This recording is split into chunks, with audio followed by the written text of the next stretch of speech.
Hai teman-teman semua, Assalamualaikum warahmatullahi wabarakatuh. Balik lagi bersama saya Bunda Alia.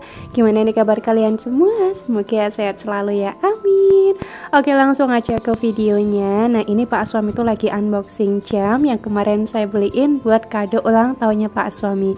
Jadi untuk jamnya ini Pak Aswam itu milih sendiri. Nah, untuk harganya kalau nggak salah tuh sekitar 160 ribuan. Untuk warnanya ini Pak Aswami pilih warna kaki. Untuk pengemasannya ini juga aman banget. Nah, buat teman-teman semua yang pengen samaan jamnya buat Pak suaminya, buat kado ataupun buat apa gitu, bisa langsung diklik. Untuk linknya ada di description box yang paling atas. Lanjut lagi ke videonya. Di sini seperti biasa saya tuh mau masak-masak. Nah, masak-masaknya kali ini saya tuh mau bikin urap karena emang udah lumayan lama banget saya tuh nggak bikin urap. Nah, tapi sebelum saya tuh bikin urap, di sini saya tuh mau bikin menu pendampingnya dulu karena saya tuh bingung mau bikin apa gitu kan ya. Soalnya di dalam freezer tuh cuman ada ayam ungkep yang kemarin saya beli di tempat lesnya Kakak Alia. Ayam ungkepnya itu sama banget kayak kemarin yang saya pernah goreng. Untuk harga ayam ungkepnya satu ekor tuh sekitar 38.000, isinya itu 8 tapi nggak ada ceker sama kepalanya. Alhasil saya tuh buka-buka lemari, kira-kira di dalam lemari itu masih ada apa. Ternyata masih ada 2 sarden yang ukurannya itu lumayan gede. Ya udah langsung mau saya eksekusi aja. Satu yang mereknya itu ABC. Nah, yang satunya itu mereknya Kingfisher. Nah, untuk bumbunya cuman saya pakein bawang bombay sama ada geprekan jahe. Terus lanjut di sini saya tuh lagi ngirisin tahunya. Untuk tahu saya pakai 2 aja, nggak mau banyak-banyak. Pengen nanya dong sama teman-teman semua, kira-kira nih menurut teman-teman semua sarden ABC tuh rasanya agak asem nggak sih? Kalau menurut saya pribadi nih, sarden ABC tuh emang rasanya agak asem, terus juga agak lumayan amis gitu dibandingkan sarden Kingfisher. Kalau yang Kingfisher walaupun nggak saya kasih jahe itu nggak ada bau amis-amisnya sama sekali gitu. Tapi kalau yang ABC itu masih ada kerasa bau amisnya. Nah, untuk sarden ABC saya paling suka rasa yang cabai. Untuk pedesnya ini tuh nggak pedes banget, standar gitu. Pak suami saya juga masih bisa makan. Nah, untuk bumbu tambahannya saya kasih kecap sedikit aja, saya kasih lada, dikasih royco, sama dikasih gula pasir. Yang agak banyakan gula pasirnya, soalnya kalau misalkan nggak banyak tuh masih kerasa asem-asemnya. Tapi balik lagi sesuai selera teman-teman aja ya kalau bikin sarden itu kayak gimana. Kalau versinya saya kayak gitu. Terus waktu lagi numis bawang bombay saya pakainya minyak tuh bener-bener sedikit banget. Soalnya kalau minyaknya itu kebanyakan, kalau menurut saya pribadi itu nggak enak. Kenapa saya bisa bilang nggak enak? Karena dulu saya udah pernah ya bikin minyaknya itu kebanyakan dan rasanya itu bener-bener nggak enak banget. Oke, lanjut. Di sini saya tuh lagi ngiris-ngirisin untuk sayuran buat dibikin urapnya nanti. Untuk sayurannya juga sesuai versi teman-teman aja, kesukaannya teman-teman apa aja untuk sayurannya. Nah, kalau saya ada pakai jagung muda, cuman satu aja, nggak mau banyak-banyak. Soalnya saya tuh nyoba-nyoba kira-kira dikasih jagung muda tuh enak apa enggak. Ternyata rasanya sama aja enak. Terus saya pakai kacang panjang secukupnya aja karena ini tuh buat 2 kali makan di pagi hari sama di siang hari. Terus saya pakein wortel, pakainya wortel juga satu yang ukurannya itu kecil. Terus saya pakein kol secukupnya aja sama ada toge secukupnya aja dan juga ada kangkung. Nah, ujuk-ujuk untuk sardennya udah mateng, jadi langsung saya masukin aja ke dalam mangkok. Untuk sardennya ini tuh buat dimakan sama Kakak Alia juga. Alhamdulillah Kakak Alia tuh mau, walaupun emang masih ada pedes-pedesnya sedikit. Lanjut ya, di sini saya tuh langsung pakai 2 tungku sekaligus biar nanti ngerebus sayurannya itu cepet selesai. Nah, yang pertama saya rebus di sini tuh ada kol. Untuk rebus kolnya ya sampai matang ataupun sesuai versi teman-teman, lebih suka yang masih krenyes ataupun yang sampai matang. Kalau saya sih sedang-sedang aja gitu. Terus di sebelahnya saya lagi ngerebus toge sama kacang panjang. Tadinya itu mau saya pisah-pisah gitu. Alhasil ya udahlah campurin aja biar cepet. Nah, untuk kolnya ini lagi saya icipin terlebih dahulu kira-kira udah matang atau belum. Ternyata kayak masih belum matang gitu, jadi saya biarin sebentar lagi. Nah, di sini saya tuh mau ngangkat toge terlebih dahulu karena untuk ngerebus toge itu emang nggak perlu lama-lama. Nah, pas saya lagi ngerebus toge sama kacang panjang juga saya tambahin bawang merah. Jadi untuk bawang merahnya itu saya rebus jadi biar nggak ada bau-bau gimana gitu. Padahal mah bawang putihnya juga saya pakai bawang putih yang mentah.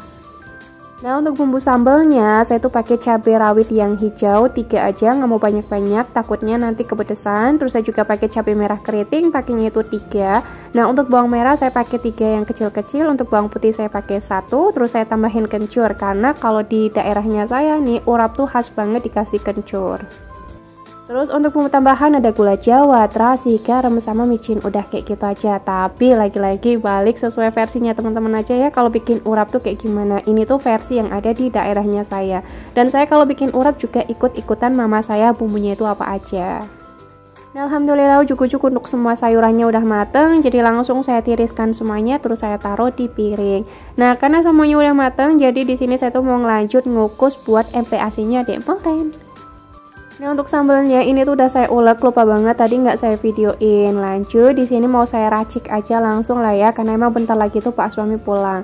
Nah, untuk kelapanya tadi tuh masih ada yang kayak bergindilan gede gitu, jadi saya ambil terus saya buang. Nah, untuk kelapanya juga pakai sesuai seleranya teman-teman, mau banyak ataupun dikit. Oh ya, untuk kelapanya di sini saya kukus terlebih dahulu karena takutnya kalau misalkan pakai kelapa mentah tuh nggak bisa bertahan, agak lumayan lama gitu. Nah, kalau kelapanya udah selesai saya kukus, udah selesai saya pakai juga. Untuk sisanya saya masukin ke dalam kulkas.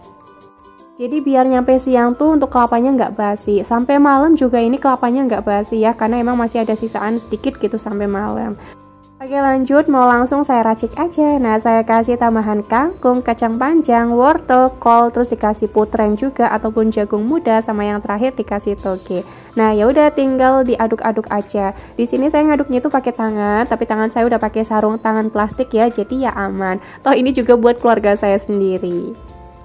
Kalau pas ngaduk-ngaduk saya nggak pakai tangan, takutnya tangan saya tuh nanti cabean, makanya saya tuh pakai sarung tangan plastik. Dan biar lebih higienis juga gitu lah ya, soalnya kan ini di video. Tapi misalkan nggak di video juga sama aja, saya pakai sarung tangan plastik misalkan saya tuh punya. Kalau nggak punya ya udahlah, dengan terpaksa saya tuh pakainya tangan langsung.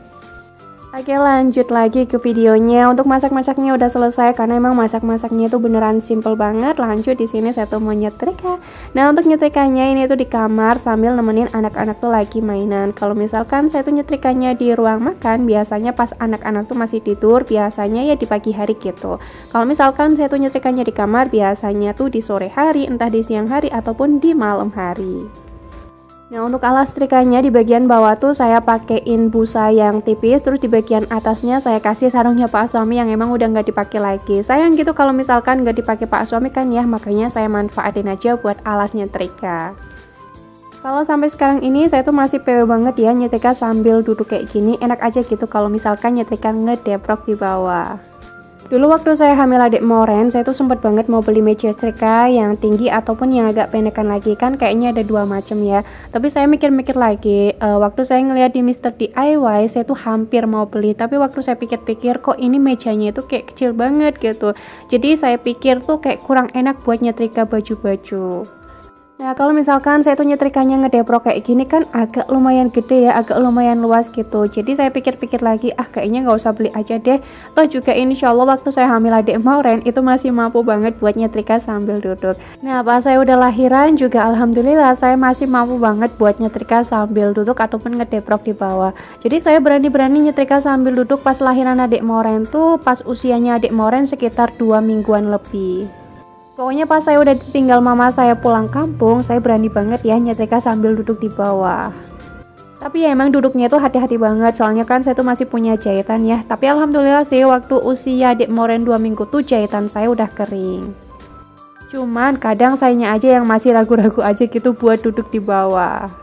Oh ya, BTW waktu saya dubbing mungkin ada suara tangisannya adik moren. Seperti biasa kalau saya lagi dubbing pasti kan ada yang jagain adik moren ya, kalau misalkan ayahnya itu lagi shift malam. Nah, biasanya kalau nangis-nangis kayak gitu tuh lagi bercanda sama ayahnya, diusilin gitu. Kadang kalau dicium-ciumin terus tuh adik moren sebel.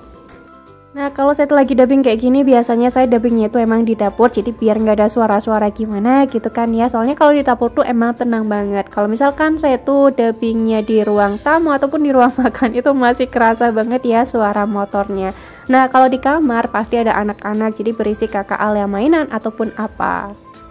Walaupun saya dubbingnya di dapur, teman-teman semua juga masih denger kan ya ada suaranya Dek Moren. Dan ya udahlah ya, mungkin sampai sini aja kali ya video saya. Saya juga udah mulai bingung mau ngomong apa lagi. Terus Adik Moren juga nangisnya udah makin kenceng tuh. Ya udahlah ya. Wassalamualaikum warahmatullahi wabarakatuh. Thanks for watching and bye bye.